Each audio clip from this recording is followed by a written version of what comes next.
4:29-35 நாம் வாசித்தோம் இல்லையா? இதில் பார்க்கும் பொழுது கர்த்தரோடு பேசினதுனால மோசேயின் முகம் எப்படி இருந்ததா?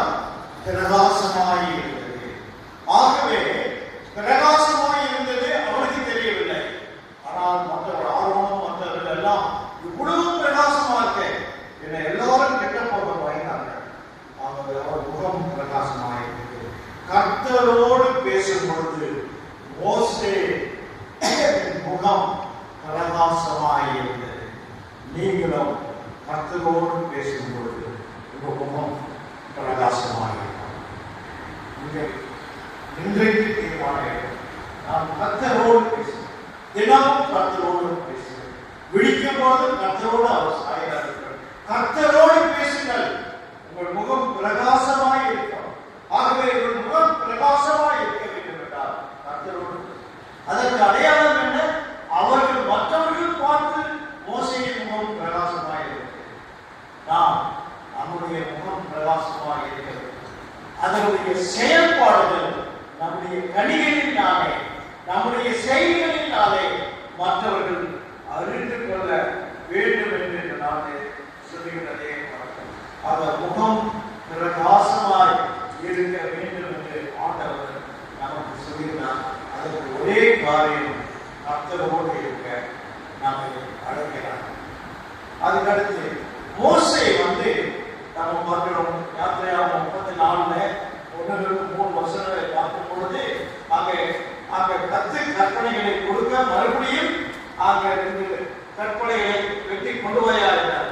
ஆகவே மோசே சீனாய் மலையிலே 10 கற்பனையை கொடுக்கிறதை பார்க்கிறோம்.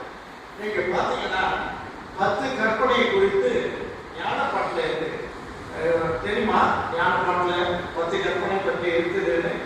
அது 110ஆம் ஞானப்பாட்டில் பார்க்கின்ற பொழுது அந்த 10 கற்பனையை பற்றி சொல்லப்படும். முதல் வரி, நாம் தமக்கு பயப்படுகிற சீனாய் மலையின் மேல் கர்த்தர் கொடுத்த 10 கட்டளை ஏதென்று கேட்டு சீரடைய மனிதனே என்று சொல்றார். அது எல்லாம் 10 கற்பனை எல்லாத்தையும் சொல்லிட்டு முடிவுரையாக 11-12 அழகாக சொல்கிறார். சுவாமி தேவனே, இதுக்கு ஒத்தாசை பண்ணுவேன். அடியார் கிரியை எல்லாம் மகா பிழை புரியுமான் இறங்குவேன் இறங்குவேன். கர்த்தர் இந்த நாளில் நமக்கு அழைக்கிறார். 110 ஞானப்பட்ட நீங்க பாடி பாருங்க, நீங்க வாழ்க்கையை பாருங்க. 10 கற்பனையை அவர் கொடுக்கிறதை நாம் பார்க்கிறோம். இயேசு கிறிஸ்துவும் மலை பிரசங்கத்தை செய்கிறதை பார்க்கிறோம். மலை பிரசங்கம் 6:7 நாம் பார்க்கிறோம். இயேசு கிறிஸ்து அதோடு கூட ஒரு கட்டளையை கொடுக்கிறார். லூக்கா 10:27 வசனம், உன் முழு இதயத்தோடு கர்த்தரை நேசி, உன்னை போல பிறனை நேசி. இதான் கட்டளையா கொடுக்கிறார். இது நீ படிச்சுட்டு இருக்கணும்னு சொல்ல, இதையா கட்டளை. ஒவ்வொரு கிறிஸ்தவனும் செய்ய வேண்டிய கட்டளை. சிலுவையின் அடையாளத்தை வெற்றியும் வாழ்விலையும் அடைந்திருக்கிற ஒவ்வொரு கிறிஸ்தவனும் உன்னை போல பிறனை நேசி, உன் முழு இதயத்தோடு கடவுளை நேசிக்க ஆண்டவர் அழைக்கிறார். ஆகவே இங்கே மலையிலே என்னுடைய ஒற்றுமையை உங்களுக்கு சொல்லுகிறேன். இயேசு கொடுத்த கட்டளை இல்லை, அது வித்தியாசமானது ஒன்று. இது செய்தே ஆக வேண்டும். சரி, யாத்திரையாகமம் 3ஆம் அதிகாரத்தில் நாம் வாசித்தோம். அந்த வாசித்தது பழைய ஏற்பாட்டு பகுதியில். அந்த பழைய ஏற்பாட்டை பார்க்கும் பொழுது மோசே என்ன வேலை செய்து கொண்டிருந்தார்? ஆடு மேய்க்கிற வேலையை செய்து கொண்டிருந்தார். அந்த மாமன் எத்ரோவின் வீட்டிலே ஆடு மேய்த்து கொண்டு இருந்தார். ஆகவே மோசேயின் தொழில் ஆடு மேய்ப்பது. இயேசு என்ன சொல்றார் அவரை பற்றி? நானே நல்ல மேய்ப்பேன் சொல்றார். அதுல நாம பார்க்கும்பொழுது 10ஆம் அதிகாரத்துல நீங்க பார்த்தீங்கன்னா நானே நல்ல மேய்ப்பேன் என்று சொல்லுகிறதை நாம் பார்க்கிறோம். நானே நல்ல மேய்ப்பேன். மோசேயை கடவுள் கூப்பிடும் பொழுது மோசேயும் மோசே என்று சொல்கிறார். டபுள் காலிங் மோசே மோசே என்று. அதே போல இயேசு நீங்க பார்த்தீங்கன்னா 10:27-46 அங்கேயும் டபுள் காலிங் இயேசு சொல்றார். அங்கே 7 தேனிலாமா சகத்தாமே என்று சத்தமிட்டு கொடுக்கிறார். என் கடவுளே என் கடவுளையே என்னை டபுள் பாடி கூப்பிடுகிறதே நாம் பாடுகிறோம். ஆகவே இன்றைக்கு நாம் இந்த காரியங்களை உள்ளத்திலே வைக்க நமக்கு ஆண்டவர் அழைக்கிறார். வாங்க. அதுக்கு அடுத்து நீங்க பார்க்கும்போது 2 பேரும் மறிக்கிறார். 2 பேருமே மோசையும் மறிக்கிறார், இயேசுவும் மறிக்கிறார். மோசையும் மறிக்கிறார். அவர் யார் அடக்கம் செய்கிறார்? கடவுள் தான் அடக்கம் பண்ணார். மோசை யார் அடக்கம் பண்ணது? கடவுள். ஆக திருமறையிலே சொல்கின்ற ஒரே ஒரு ஆள் அடக்கம் பண்ணப்பட்டவர் கடவுளால் அடக்கப்பட்டவர். உபாகம் 34ஆம் அதிகாரத்தில் நீங்கள் படித்து பாருங்கள். கடவுளால் அடக்கப்பட்டவர் இயேசு சுவாமி. அவர் என்ன செய்யப்பட்டார்? அடக்கம் பண்ணப்பட்டார். அதை யோவான் 19ஆம் அதிகாரத்தில் 65 எல்லாம் அவர் எடுத்து கொண்டு போய் அடக்கம் பண்ணப்படுகிறார். ஆகவே 2 பேரும் அடக்கம் பண்ணப்படுகிறார்கள். ஆனால் இயேசு சுவாமி உயிரோடு எழுப்பப்படுகிறார். மோசே மரித்தும் பேசுகிறார். ஆகவே மரித்த பின்னும் மோசே பேசுகிறார். இயேசுவும் மரித்த பின் உயிரோடு எழுந்து பேசுகிற நிகழ்ச்சியை நாம் இங்கே பார்க்கிறோம்.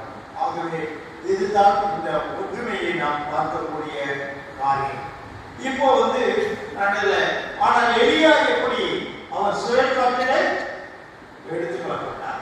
எலியா சுழல் காற்றிலே எடுத்துக்கொள்ளப்பட்டார். ஆகவே நீங்க எல்லாம் கிரிக்கெட்டை பார்த்தா எதுவுமே மோசையை பற்றி எலியா பற்றி ஒன்றும் தெரியாது போல அல்லது தெரிஞ்சுட்டு இந்த ஆள் என்ன கேட்கறது, நான் என்ன பதில் சொல்றது என்ன நினைச்சுட்டு இருக்காங்க.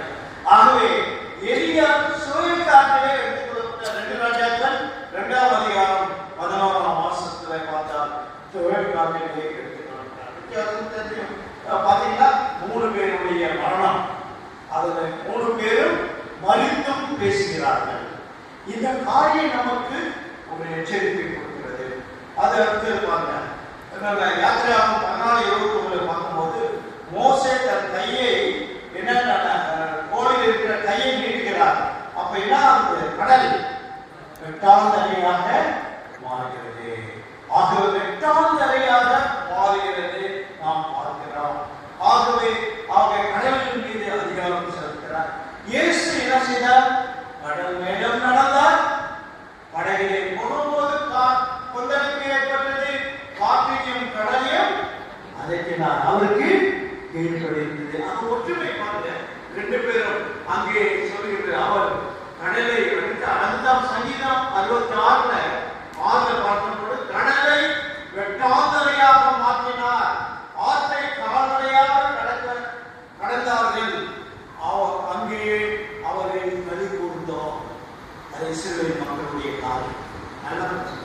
ஆகவே அங்கே மோசே அங்கே கடல் மீது அதிகாரம். இங்கே இயேசு அவரும் கடல் மீதும் இயற்கையின் மீதும் அதிகாரத்தை நாம் பார்க்கின்றதை நாம் பார்க்கின்றோம். ஆகவே அவர் இயேசு எல்லாவற்றுக்கும் மேலானவர் என்பதை நாம் பார்க்கிறோம்.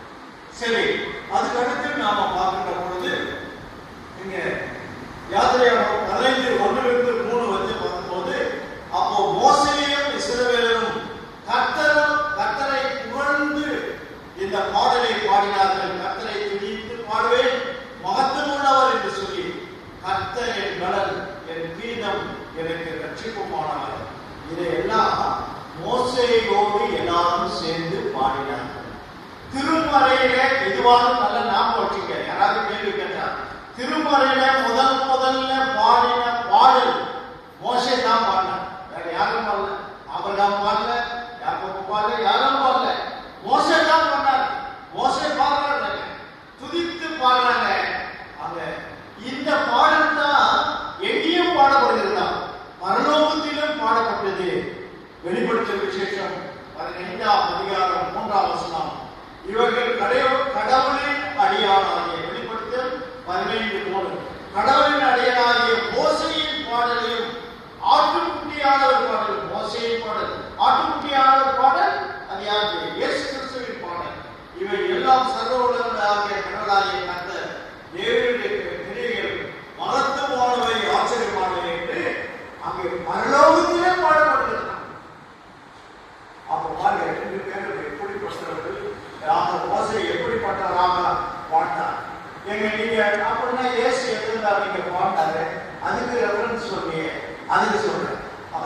26ஆம் அதிகாரம் 30ஆம் வசனம். இயேசுவும் சீஷர்களும் தோத்திர பாடலை பாடினார்கள். ஆகவே இயேசுவும் சீஷர்களும் தோத்திரை பாடினார். ஆகவே முதலில் பரலோகத்திலே பாடப்பட்ட பாடல் மோசேயின் பாடலாக இருக்கிறது என்பதை நாம் அறிந்து கொண்டதனாலே அடுத்தது மோசே வாழ்ந்த காலம் வேறு, எலியா வாழ்ந்த காலம் வேறு, இயேசு வாழ்ந்த காலம் வேறு. ரொம்ப வருஷம் டிஃபரெண்ட்ங்க, ரொம்ப வருஷம். எலியா மோசே பத்தி தெரியாது, முகத்தை பார்த்தது இல்லை. இப்போ போட்டோ வச்சிருக்கோம். இப்போ இந்த பிள்ளைங்களை கேட்டா இவர் யாரு இங்க வேலை செஞ்ச ஐடியில ஒரு 10 வருஷத்துக்கு முன்னாடி கேட்டா போட்டோல காட்டினா தெரிஞ்சுக்கலாம். அப்புறம் போட்டோலாம் இல்லை. ஆகவே அங்க எலியா மோசே பத்தி தெரியாது. 2 பேருமே முகத்தை பார்த்தது கிடையாது. முகத்தை பார்த்தது இயேசுவும் பார்த்தது கிடையாது. ஆனா 3 பேரும் என்ன செய்தார்கள்? பேசுகிறதை நாம் பார்க்கிறோம். அங்கே பேசுகிற அந்த உரையாடல் அங்கே பார்க்கிறோம். இந்த 3 பேரும் வேறு காலத்தில் வாழ்ந்தாலும் அவர்கள் பேசுகிறார்கள்.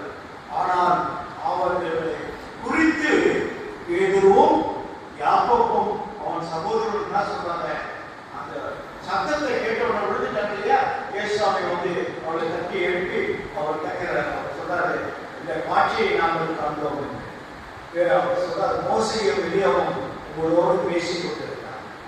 எப்படியா நீங்க கொஞ்சம் யோசிப்பாங்க, எப்படி பேதுருக்கும் யாக்கோபுக்கும் அவன் சகோதரருக்கு யாவானுக்கும் எவ்வளோ காலத்துக்கு முன்னாடி வாழ்ந்த மோசேயும் எலியாவும் எப்படி தெரியும்? எப்பொழுது என்றால் இயேசுவோடு இருக்கும்போது. அவர் எத்தனை ஆதி துவக்கத்தில் பூமி உண்டாகும் காலத்திலிருந்து ஆண்டவர் என்ன செய்வார்?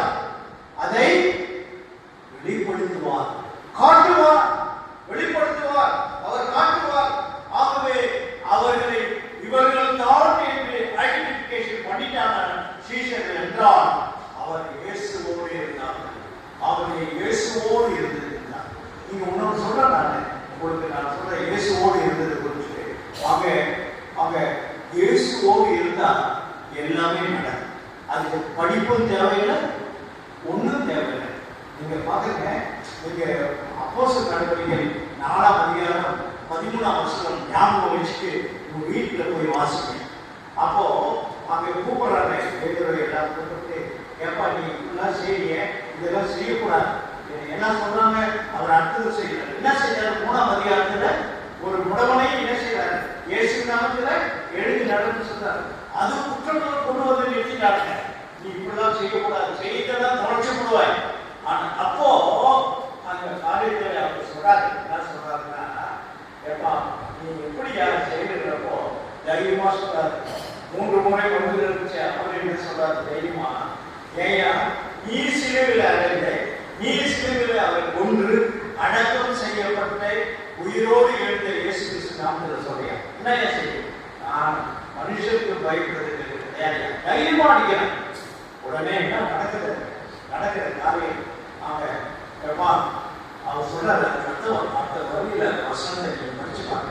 சொல்றாரு, அவங்களுக்குள்ள டிஸ்கஷன் பண்றாங்க. இவர் சாதாரண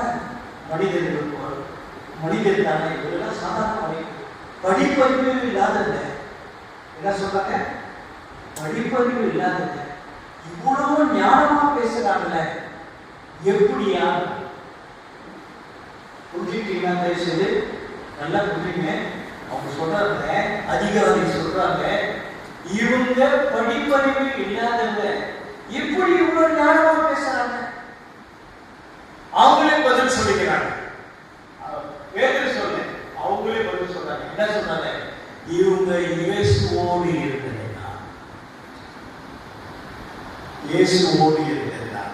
தயவுசெய்து திரும்ப சொல்றாங்க, இயேசுவோடு இருந்ததுதான். அவங்க கல்வி அறிவு இல்லாதன்னு சொன்னாங்களே,